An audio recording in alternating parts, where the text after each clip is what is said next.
말씀을 들고 서싸우니 부족한 연약한 종에게 능력을 성령의 능을 덮여 주셔서 오직 주님의 귀한 생명의 말씀만 증거하는 도구가 되게 하여 주옵소서. 예수 그리스도의 십자가 보혈로 감추어 주시고 오직 주님의 손에 잡힌 귀한 말씀의 증거자가 되게 하여 주옵소서. 예수님 이름으로 기도드립니다. 아멘. 할렐루야. 하나님께서 이 시간 우리와 함께하고 계신 줄로 믿습니다. 하나님께서는 신실하게 마음과 뜻과 정성을 다하여서 그 중심이 진정으로 하나님을 사랑하는 그 사람, 그 한 사람을 하나님은 찾고 계신다고 그렇게 말씀을 하셨습니다. 구약 당시에 그 수많은 사람들 가운데서 욥 그 한 사람을 하나님께서 찾으셨습니다. 그리고 신실하게 주님을 사랑하고 주님을 섬기는 이 욥 한 사람을 통하여서 하나님께서는 기뻐하시고 행복해 하시고 또한 영광을 받으셨습니다. 그래서 얼마나 기쁘셨던지 사탄에게 하나님께서 말씀하시면서 이 욥처럼 이 땅 가운데서 순전히 하나님을 믿고 섬기고 따르는 그런 존재를 보았느냐 이렇게 자랑까지 하셨다는 것이죠.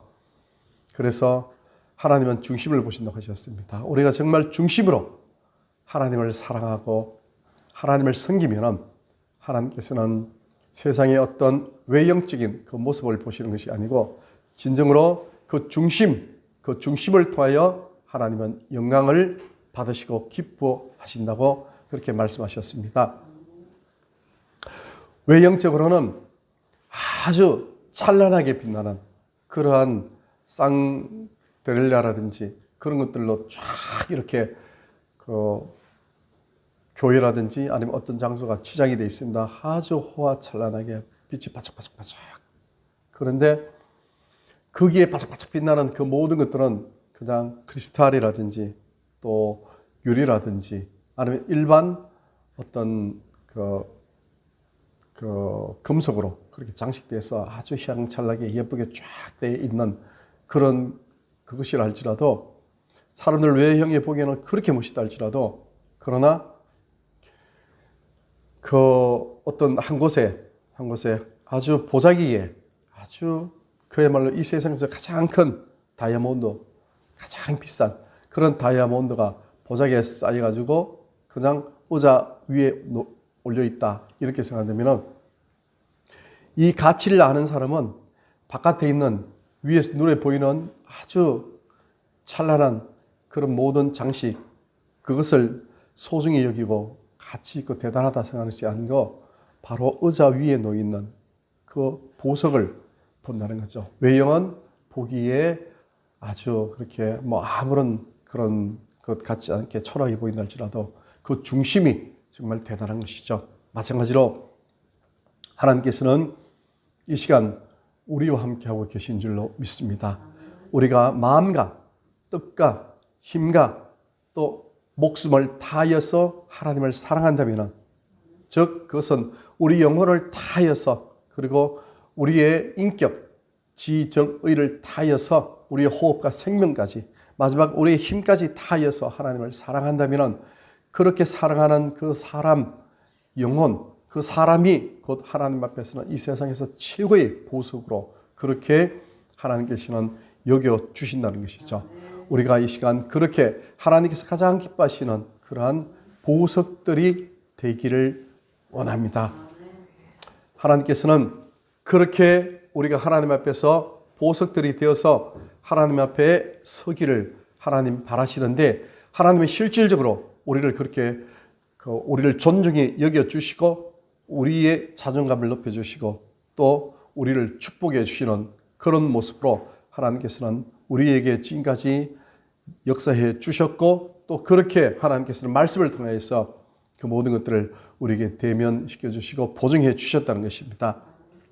사람이 어떤 사람들에게 굉장히 존귀함을 존귀히 여김을 받고 또 그 사람이 다른 사람들로부터 귀하게 그렇게 대접을 받으면은 그렇게 대접을 받는 그 사람은요, 굉장히 자기의 자존감이 올라가고 또 삶의 어떤 그런 품격, 이런 부분이 높아져서 사람이 굉장히 기뻐하고 즐거워하면서도 자기도 그렇게 품격 있는 그런 모습으로 살아가려고 또 말 한마디, 행동 하나도 또 그래 하려고 노력하는 모습을 볼 수가 있다는 것입니다. 그래서 우리가 어떤 비싼 그 돈을 주고 오페라라든지 아주 그 유명인의 그런 그 연주회라든지 또 성악 발표라든지 이런 데 가서 우리가 관람을 할 때가 있습니다.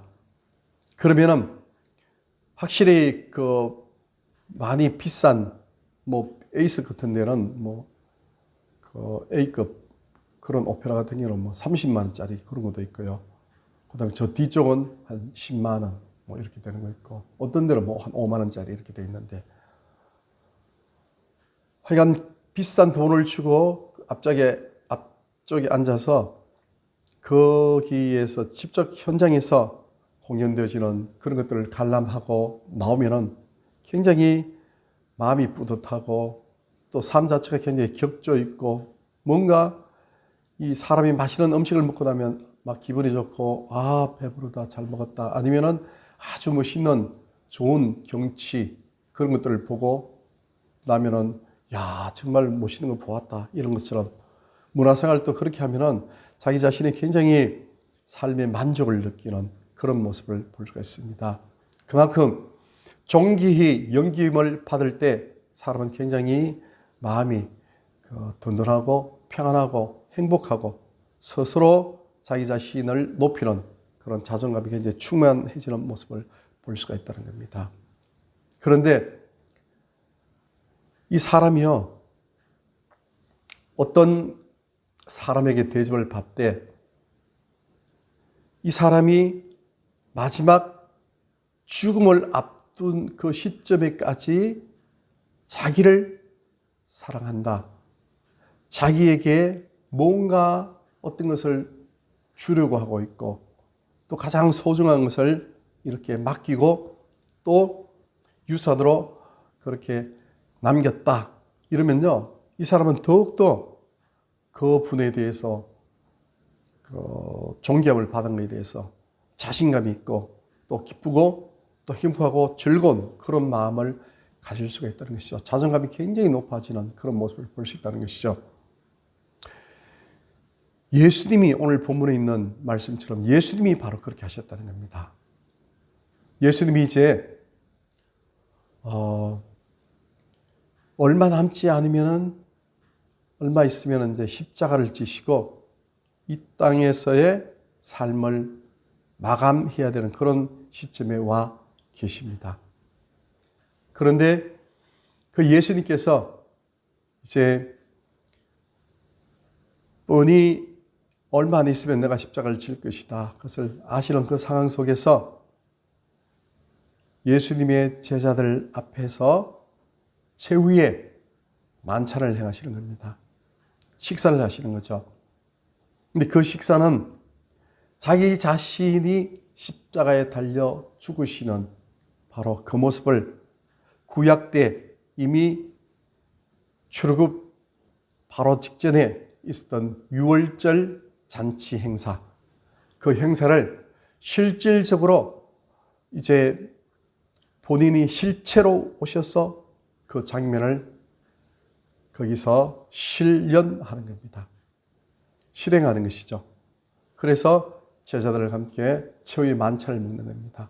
근데 그 최후의 만찬을 먹는 거기에 있는 그 유월절에 나오는 그런 양고기라든지 이것은 결국은 예수님 자신을 상징하는 그런 것이죠.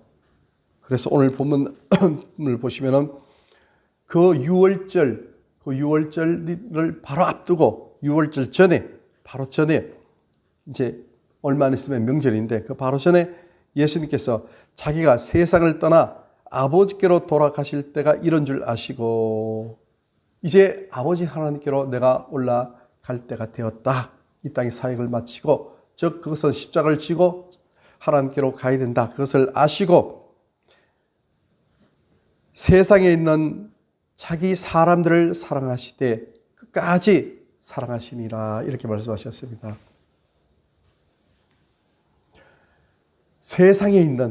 이 세상에 있는 자기 사람들을 사랑하시되 끝까지 사랑하신다 했습니다. 우리가 이 세상을 살아갈 때요, 예수님께 소속되어 있는 사람들이 있어요. 그 사람들이 복이 있는 사람들입니다. 예수님께서 이 땅에 오셔서 수많은 영혼들을 구원하시되 예수님께서는 이 세상의 모든 사람들 전체를 위해서 십자가를 지시고 하나님께서 기뻐하시는 그러한 사명을 감당하시고 이제 구원의 사역을 완성해 주셨지만은 그러나 그 가운데 예수님의 사람들이 있다는 겁니다. 예수님께서 이렇게 이루 놓으신 이 구원의 공로, 구원의 사역을 믿지 않고 거부하는 사람들이 있다는 거죠. 그런 사람들은 예수님의 사람들이 아니라는 것이죠. 예수라는 이름 자체가 자기의 백성들을, 즉 예수님의 사람들이죠. 예수님의 백성들, 자기 백성들을 저희의 죄에서 구원할 자이십니다. 이것이 예수라는 이름의 뜻입니다. 그러니까 요한 1서 5장 19절에 있는 말씀도 우리는 세상에 속하지 아니하였고 하나님께 속하였다 이렇게 말씀하셨습니다. 세상에 속한 사람이 있고 즉 구원 밖에 있는 사람이 있고 하나님께 속한 사람, 예수님의 사람들, 구원받은 사람들이 있다는 것이죠. 우리가 바로 그런 존재라는 것이죠. 얼마나 그것이 복 있는 것인지요. 이미 성경은 여러 곳에서 말씀하셨습니다. 창세 전에 이미 예수님이 알려진 바가 되셨다 이렇게 말씀하셨어요.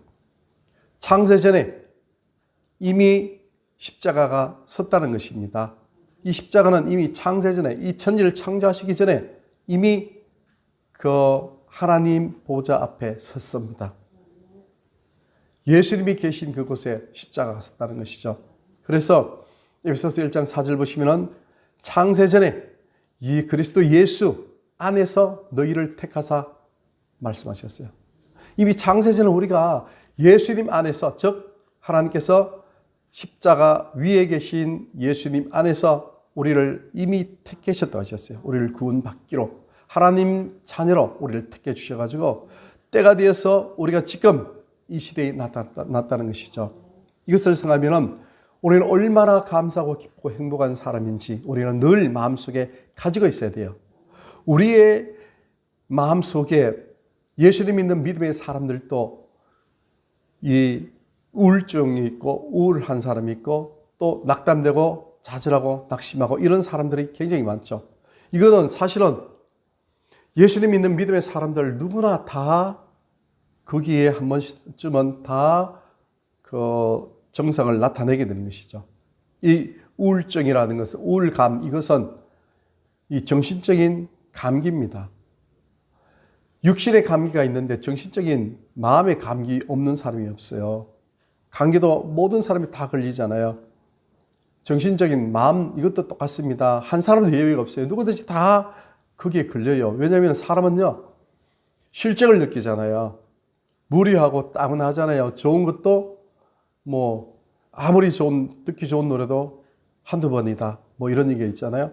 아무리 맛있는 거, 아무리 좋은 거, 아무리 있어도 한두 번, 몇 번 하면 실증이 납니다. 사람 자체가 이미 타락되어 있는 존재이기 때문에. 그래서 실증이 계속 몇 번 반복되면요, 사람은 우울하게 되는 거죠. 즉, 우울은 자기 마음이 뭔가 그 위로 치솟는 즐겁고 기쁘고 전진해 나가고 의욕이 느끼고 이런 그게 아니고 뭔가 이렇게 다운되는 거죠. 정체되고 마이너스 되고 힘이 없어지고 또 좌절하고 낙심한 이런 부분. 어떤 사람이든지 똑같은 그런 마음을 다 가지게 된다는 것이죠. 그런데 그러한 상황 속에서 사람은 하나님께로 나갈 때, 그때 사람은 하나님 앞에 믿음으로 그렇게 달려나가야 된다는 것이죠. 믿음으로. 낙심되고 좌절하고 그럴 때 다운되는 것이 아니고 믿음으로 계속해서 위로 달려나가고 계속 하나님께로 까이 나가는 그런 마음을 가지고 있어야 된다는 것입니다. 그런데 예수님은 우리를 사랑하시되 이미 창세전에 우리를 특정하시고 우리를 구원하셨기 때문에 우리가 우울하고 낙심하고 낙심될 때 그때 우리가 기억해야 될 말씀은 창세전에 내가 예수님 안에서 이미 구원받은 존재가 되었구나. 이것을 기억하고 있는 사람은 빨리 그 우울감에서 낙심되어 있는 거기에서 탈출하고 위로 계속 전진해 나갈 수가 있다는 겁니다. 승리할 수가 있다는 겁니다. 그래서 우리는 바로 그 예수님의 말씀, 그러니까 창세전에 이미 예수 그리스도 안에서 내가 택장함을 받았다는 것을 마음속에 꼭 간직을 항상 하고 있어야 돼요. 그래서 늘 이 말씀을 우리는 묵상해야 되는 거죠. 그래서 복 있는 사람은 주야로 묵상하는 자로다. 하나님 말씀을 주야로 묵상하는 것. 이게 주야로 묵상하는 겁니다. 나는 창세전에 예수님 안에서 이미 택정함을 받았구나. 이런 마음을 가지고 있는 그런 사람들이죠. 그래서 오늘 본문에 있는 말씀처럼 자기 사람들을 사랑하시되 내가 예수님의 사람이 된 것이죠. 예수님은 누구를 사랑합니까?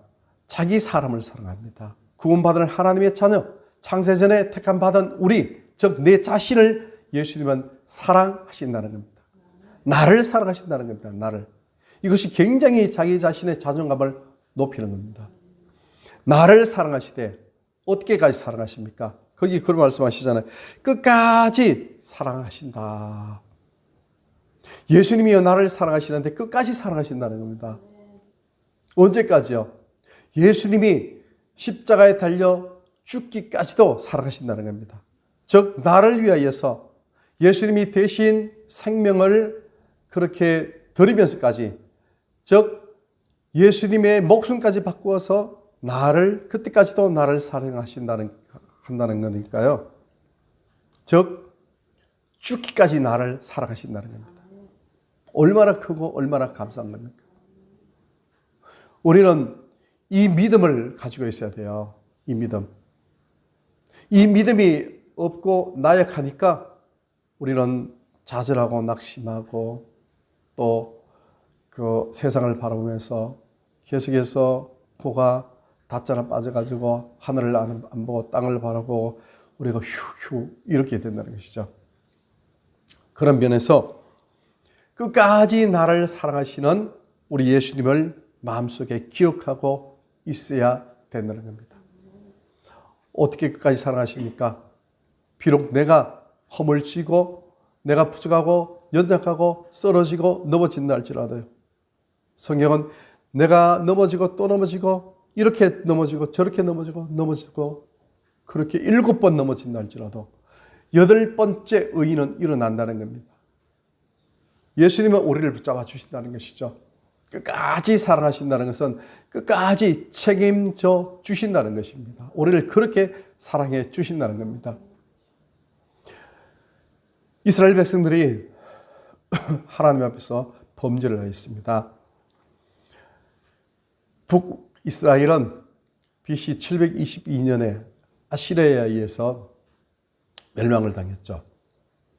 그리고 남유다는 BC 586년에 바벨론에 의해서 결국 멸망을 당한 이후에 바벨론 포로로 잡혀갔습니다.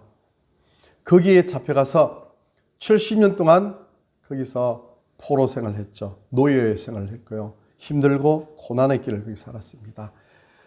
그런데 하나님께서는요, 이렇게 이스라엘 백성들, 유다 백성들이 패역한 그들, 하나님 앞에서는 정말 많은 범죄를 저질렀어요. 성경에 이것저것 보면요. 이들이 얼마나 범죄를 저질렀는가 하면요.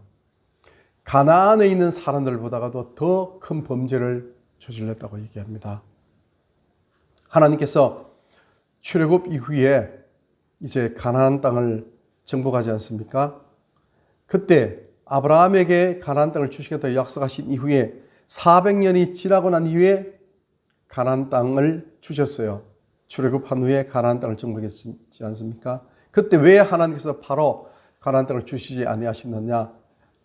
그 아브라함에게 약속하셨던 그 말씀처럼 바로 주시지 아니하시는 이유는 가나안에 있는 사람들의 죄가 아직까지는 덜 관영했다는 겁니다.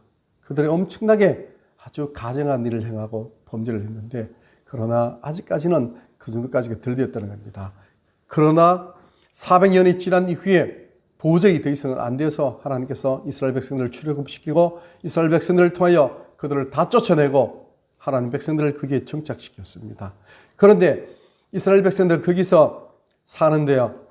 거기서 한 몇백 년 살고 난 후에 이들의 삶이 신앙이 완전히 방탕하여서 심지어 자기 자녀들을 그야말로 그 불 가운데 이렇게 막 지나가도록 그렇게 인신공양을 하는 거죠. 얼마나 타락되어 있는지.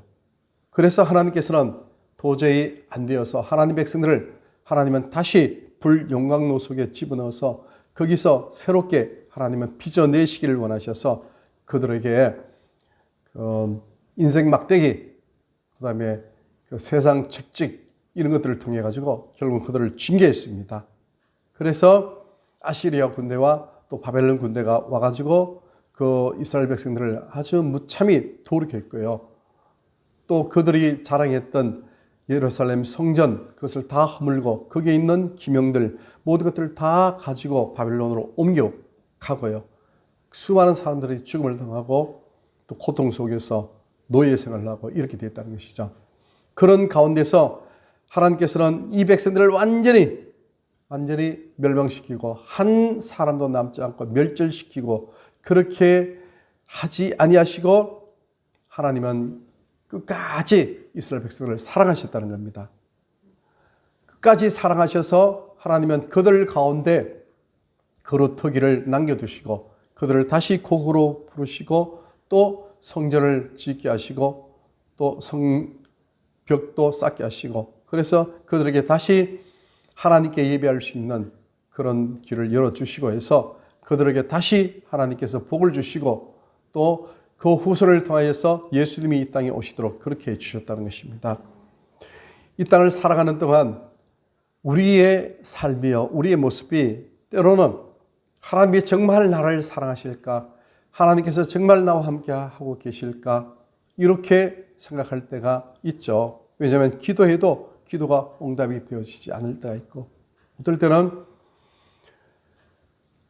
정말 어떻게 이런 일이 어떤 일이 내게 있을 수가 있을까? 그러면서 정말 큰 망치로 머리를 맞아가지고 아무런 생각 없이 그냥 쓰러질 정도의 그러한 어떤 어려운 일, 그런 일을 또 당할 때도 있고 여러 가지 참 많은 어려운 일을 당할 때가 있죠. 그럼에도 불구하고 하나님은 오늘 본문에 있는 말씀을 통해서 우리에게 다시 한번 말씀하시죠. 성경에 있는 모든 말씀을 통해서도 마찬가지고요. 끝까지 나는 너희들을 사랑한다. 하나님 아버지께서 우리를 그렇게 사랑하신다 말씀하시고 예수님이 우리를 그렇게 사랑하신다고 그렇게 말씀하셔요. 끝까지 사랑하시다. 자기 사람들을 사랑하시되 끝까지 사랑하시니라. 우리는 이 말씀을 꼭 마음속에 기억하고 계셔야 된다는 겁니다. 로마서 8장 35절 이후로 쭉 보시면 현재일이나 장래일이나 능력이나 기쁨이나 천사들이나 그 어떤 피조물도 우리를 우리 주 예수 그리스도 안에 있는 하나님의 사랑에서 끊을 수 없다 이렇게 말씀을 하셨습니다. 우리를 사랑하시되 끝까지 하나님은 우리를 그렇게 사랑하신다는 겁니다. 얼마나 감사하고 얼마나 행복한 존재이겠습니까? 어차피 이 땅은 예수님 믿는 믿음의 사람들은 나그네의 길을 걸어가는 순례자라는 겁니다. 베드로 전서에도 보더라도 우리를 여러 모양으로 나그네다 이렇게 말씀하고 있습니다. 우리가 나그네라는 것이죠. 이 땅에 잠깐 머물다가는 여행 온 그런 나그네라는 것입니다. 그러니까 이 땅에서 영원히 사는 것, 그런 것이 아니라는 것이죠. 우리를 시편에는 그렇게 말씀하고 있습니다. 사람은 입김이라 있습니다. 사람은 입김이요 하면 잠깐 있다 없어지는 거죠. 인생도 속임수라고 했습니다. 인생도 속임수이니 저울에 달면 입김보다 가볍다 말씀하셨어요. 우리 인생이 그렇다는 것이죠. 사람은 육체라고 했습니다. 사람은 육체이니 가고 다시 오지 못하는 바람임을 기억하셨습니다. 그렇게 말씀하셨습니다. 우리는 입김이고 우리는 육체이고 우리는 바람이라는 겁니다. 인생이 이 땅에서 그렇게 짧게 그렇게 살아가는 그런 순간이라는 겁니다.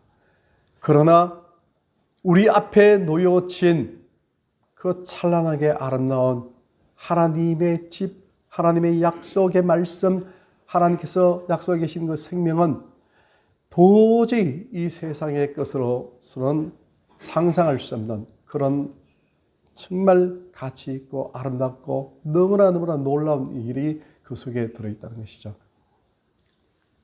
고린도후서 12장 4절에 사도 바울이 그 삼청천을 보았습니다. 사람이 가히 이르지 못할, 사람의 언어로는 어떻게 표현할 수 없는 그러한 천국을 보았고 또 천국의 음성을 듣고 그랬다는 겁니다. 그게 실지고 실존이라는 겁니다. 그것이 어디 있겠습니까? 그것은요, 간단하죠. 우리가 이 땅에서 우리의 육신의 감각이 꺼지는 순간, 육신으로 우리가 보고 있는, 느끼는 이 3차원 공간에서 우리가 이 땅에서의 그 생명의 호흡을 딱 거두는 순간, 우리는 진짜 삶의 현장 속으로 들어간다는 것이죠. 영화 속에서 우리가 아주 마음을 졸이면서 컴컴한 영화 상영관에서 그걸 막 보잖아요. 드라마를 막 보잖아요. 주인공이 막 도망가면은 막 자기도 마음이 막 함께 도망가고 조마조마하면서 그러다가 모든 영화가 딱 끝나죠.